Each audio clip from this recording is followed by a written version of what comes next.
चमोली की इस खबर के बाद अब आगे बढ़ेंगे, बात करेंगे उत्तराखंड के मौसम की। देखिए, उत्तराखंड में कल से लगातार बारिश हो रही है। आज भी कई जगहों पर लगातार झमाझम बारिश हो रही है। बारिश से नदी नाले उफान पर आ रखे हैं। कई जगहों पर लैंडस्लाइड की भी खबरें आ रही हैं।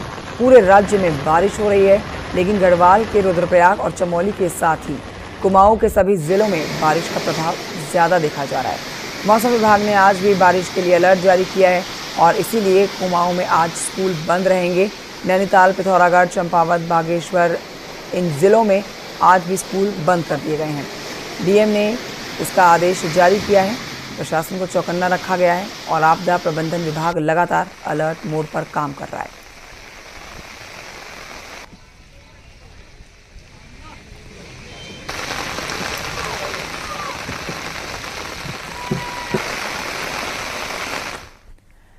खबर नैनीताल से, जहां पर मानसून के दौरान बड़ा संकट सड़कों पर है। किसी भी सड़क के ड्रेनेज का काम दुरुस्त नहीं किया गया है। किसी भी सड़क के ड्रेनेज सिस्टम को ठीक नहीं किया गया है। अब इन सड़कों पर आप देखिए बुरा हाल हो रखा है। सड़कें टूटी हुई हैं, कहीं कहीं पर धंसी हुई हैं। बड़ा संकट हादसे का होता हुआ नजर आ रहा है भविष्य में। कुमाऊं में ज़्यादातर सड़कों का यही हाल देखा जा रहा है। सड़कों के किनारे बनी है नालियाँ, चौके, जो कि पानी से लबालब भरे हुए हैं। सड़कों पर भी पानी बहने से अब आसपास के लोगों को दिक्कत हो रही है। सड़कों के धंसाव का संकट और बढ़ गया है। कुमाऊं में कल से लगातार तेज बारिश हो रही है। बरसाती नाले उफान पर हैं। मलबा आने से कई सड़कें बंद हो गई हैं। लोगों को दिक्कत ज़्यादा हो रही है।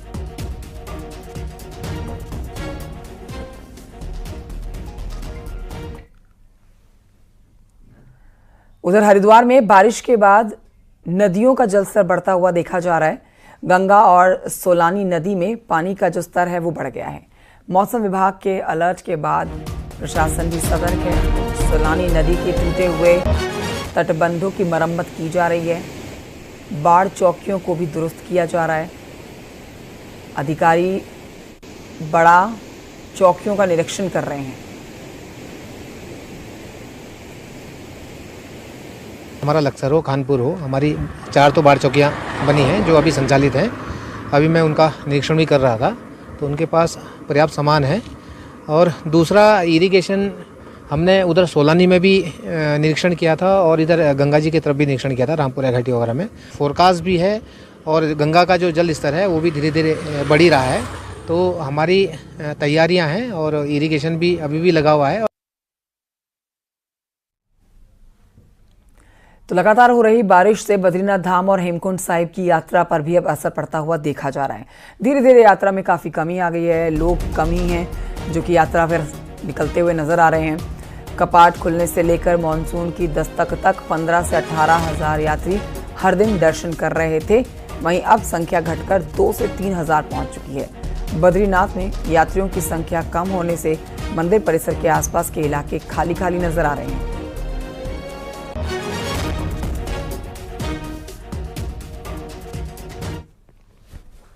और आइए बढ़ते हैं आगे, आपको बताते हैं कि बतौर मुख्यमंत्री पुष्कर सिंह धामी को आज 3 साल हो गए हैं। पुष्कर सिंह धामी 3 साल का आज अपना कार्यकाल पूरा कर चुके हैं। सीएम धामी ने जनता का आभार जताया है। इस मौके पर सीएम धामी ने कहा है कि राज्य के विकास के लिए लगातार काम हो रहे हैं और आगे भी काम इसी तरह जारी रहेंगे। प्रदेश के हित के लिए कई कदम उठाए जाएंगे। मुख्यमंत्री धामी ने कहा है कि पीएम मोदी के मार्गदर्शन में लगातार विकास का काम हो रहा है। उनका फोकस सशक्त, विकसित उत्तराखंड पर है। सीएम ने कहा कि एक और जहां पर तुष्टीकरण, लैंड जिहाद, जबरन धर्मांतरण के खिलाफ सख्त कार्रवाई की गई है। इसके साथ राज्य में समाज नागरिक संहिता लागू करने के लिए समान नागरिक संहिता लागू करने पर देवभूमि के मूल स्वरूप को बनाए रखने की दिशा में आगे बढ़े हैं हम। वहीं दूसरी ओर भ्रष्टाचार, नकल माफिया और दंगाइयों पर नकेल कसकर प्रदेशवासियों के भविष्य को भी सुरक्षित किया गया है।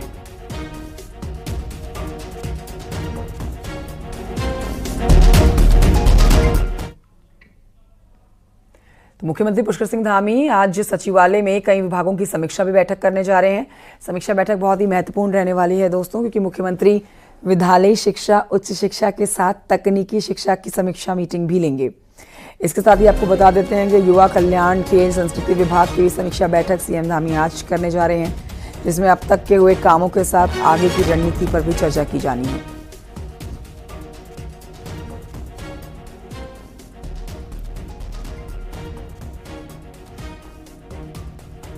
मुख्यमंत्री पुष्कर सिंह धामी एक बार फिर से 2025 तक उत्तराखंड को सर्वश्रेष्ठ राज्य बनाने का अपना टारगेट हासिल करने में जुटे हुए हैं।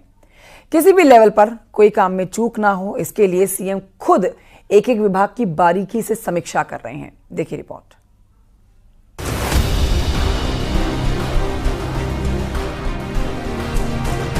प्रधानमंत्री नरेंद्र मोदी ने कहा था कि मौजूदा दशक उत्तराखंड का दशक होगा। सीएम धामी ने इस दिशा में आगे बढ़ते हुए 2025 का टारगेट फिक्स किया कि 2025 तक उत्तराखंड को सशक्त राज्य बनाया जाएगा। लोकसभा चुनाव के कारण जरूर इस अभियान की स्पीड कुछ कम हुई है, लेकिन मुख्यमंत्री एक बार फिर इसे गति देने में जुट गए हैं। इसके लिए मुख्यमंत्री हर विभाग की एक एक कर समीक्षा कर रहे हैं। पिछले 3 दिनों में सीएम 9 विभागों की समीक्षा कर चुके हैं। विभागों की समीक्षा पूरी होने के बाद मुख्यमंत्री का जिलों में जाने का कार्यक्रम है, जहां ग्राउंड जीरो पर मुख्यमंत्री विकास योजनाओं की पड़ताल करेंगे। पिछले 2-2.5 महीने पूरी मशीनरी लोकसभा चुनाव के व्यस्त होने के कारण से अब कामों को और निरंतरता देनी है, तेजी देनी है। इसलिए सभी विभागों का क्रमवार रूप से हमने समीक्षा रखी है, जिससे कि जो पिछले दिनों काम हुए हैं, हम कितना पहुंचे हैं, कितना हमारा लक्ष्य है, और हर विभाग अपनी 10-10 योजनाएं प्राथमिकता की दे, गेम चेंजर स्कीम दे, अगले 2 सालों के अंदर जो पूरे होने वाले वो प्रोजेक्ट दें। मुख्यमंत्री के सचिव आर मीनाक्षी सुंदरम का कहना है कि ये रूटीन मीटिंग नहीं है। सरकार 2 साल का कार्यकाल पूरा कर चुकी है। अगले 2-2.5 साल में वो योजनाएं कौन कौन सी हैं, जिनको पूरा किया जा सकता है, विभाग से इसकी लिस्ट मांगी जा रही है।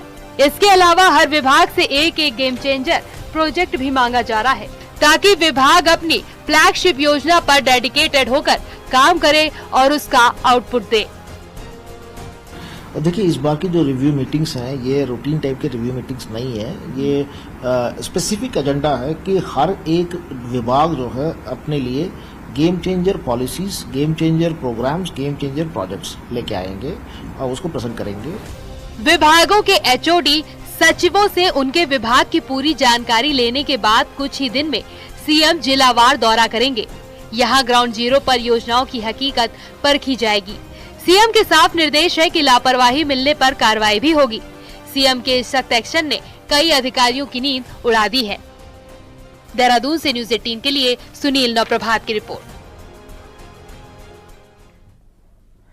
10 जुलाई को बद्रीनाथ सीट पर उपचुनाव होना है, लेकिन बारिश ने उपचुनाव के प्रचार की रफ्तार को धीमा कर दिया है।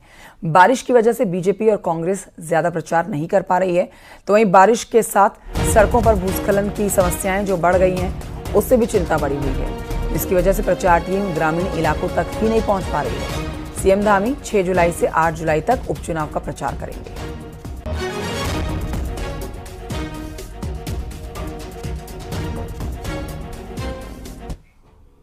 चमोली जनपद में लगातार बारिश हो रही है और बारिश की वजह से जहां आम जनजीवन अस्त व्यस्त हो चुका है, तो वहीं सड़क मार्ग भी जगह जगह बाधित हो रहे हैं। इस बीच बद्रीनाथ विधानसभा उपचुनाव का प्रचार प्रसार भी चल रहा है, लेकिन बारिश की वजह से वो भी धीमा होता हुआ नजर आ रहा है।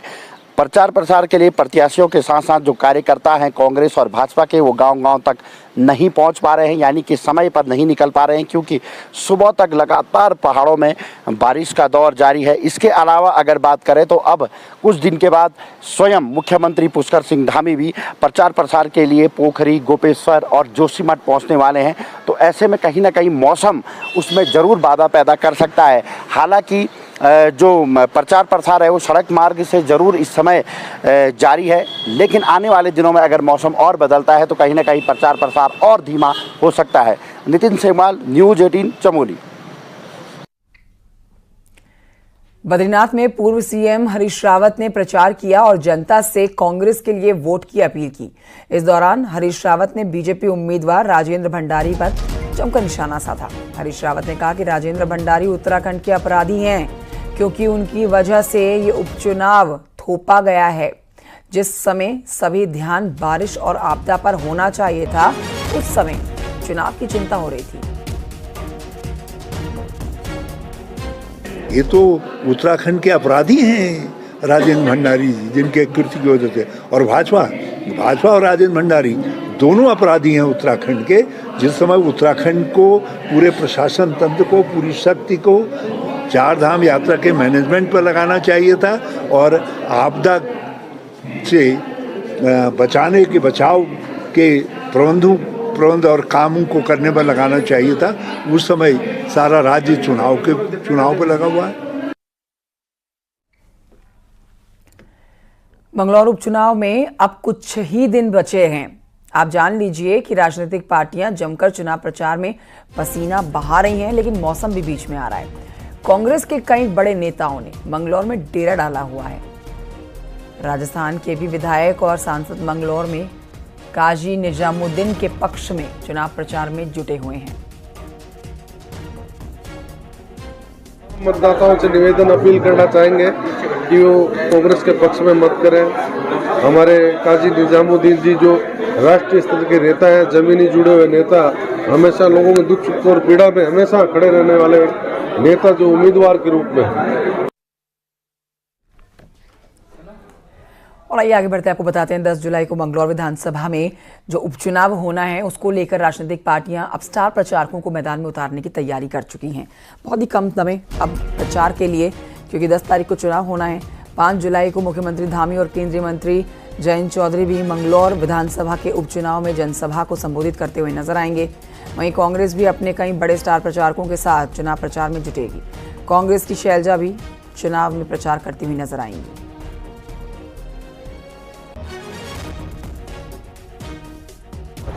10 जुलाई को मंगलौर विधानसभा में उपचुनाव होना है और उसको लेकर अब जो राजनीतिक पार्टियां हैं स्टार प्रचारकों को मैदान में उतारने जा रही है। कल मुख्यमंत्री यहां पे आएंगे और केंद्रीय मंत्री यहां पे रहेंगे जो बीजेपी को पक्ष में चुनाव प्रचार करेंगे। चुनाव को लेकर खास तौर में बात करूं तो यहाँ पे कोई भी चुनाव बीजेपी नहीं जुटा पाई। इस बार अब बीजेपी लगातार अपने जो विधायक हैं, मंत्री हैं, सांसद हैं, इस चुनाव में उतार चुके हैं। और जो खास तौर पे मुस्लिम बाहुल्य क्षेत्र है, अल्पसंख्यक क्षेत्र जो मंगलौर है, उसमें ओबीसी, जाट और गुज्जर समाज रहते हैं। बीजेपी खास तौर पर उनको साधने में जुटी है। अब देखने वाली बात ये होगी कि 10 जुलाई को जब मतदान होगा और तो उसके बाद किसका पलड़ा भारी होता है, ये तो आने वाला समय बताएगा। लेकिन मंगलौर उपचुनाव यहाँ पे खासा दिलचस्प बना हुआ है।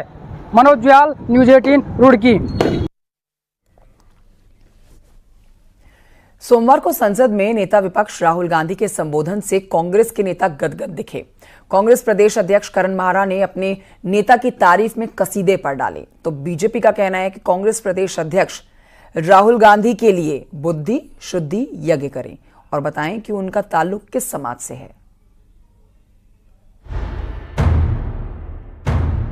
जो लीडर भी है, जो बुद्धिमान भी है, ऐसा एक नेता इस हिंदुस्तान में जन्म ले चुका है।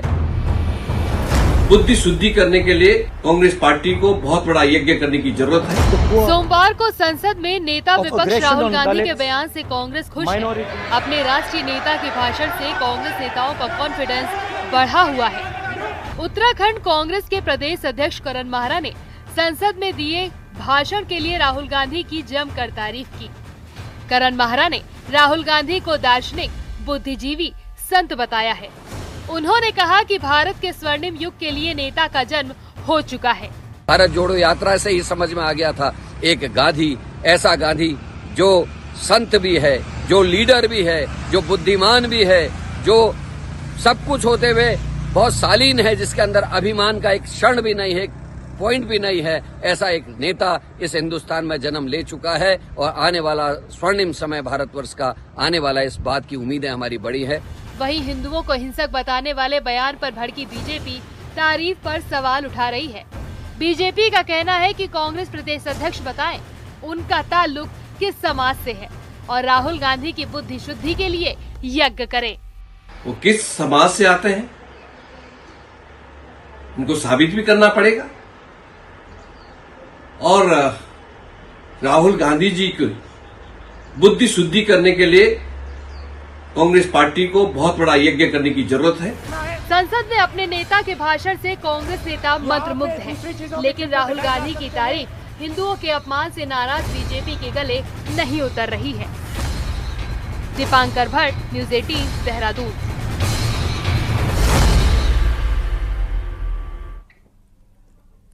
शंकराचार्य स्वामी अविमुक्तेश्वरानंद सरस्वती ने कांवड़ मेले को लेकर एक बड़ा बयान दिया है। उन्होंने कहा है कि कांवड़ यात्रा में डीजे बजाने और हुड़दंग करने का कोई नियम नहीं है। कांवड़ यात्रा को आधुनिक स्वरूप न दिया जाए। उत्साह बनाए रखने के लिए पारंपरिक वाद्य यंत्रों का उपयोग किया जा सकता है, लेकिन डीजे बजाकर कांवड़ यात्रा करना राजनीति का काम हो रहा है, धर्म का नहीं। मन लगाए रखने के लिए हमारे शास्त्रों में वाद्य यंत्रों का प्रयोग का विधान है। आप ढोलक लीजिए, मजीरा लीजिए, शंख बजाइए, घंटा बजाइए, घड़ियाल बजाइए, इसी तरह के हमारे शास्त्रीय वाद्य हैं। उन शास्त्रीय वाद्यों को बजाते हुए, उत्साहपूर्वक नाचते हुए, अपने उल्लास को प्रकट करते हुए, भगवान का कीर्तन करते हुए आप जाइए, कोई मना नहीं है। लेकिन डीजे बजाते हुए और आधुनिक स्वरूप उसको देते हुए अगर आप जा रहे हैं तो आप राजनीति का काम भले कर रहे हो, धर्म का काम तो शायद नहीं कर रहे हैं।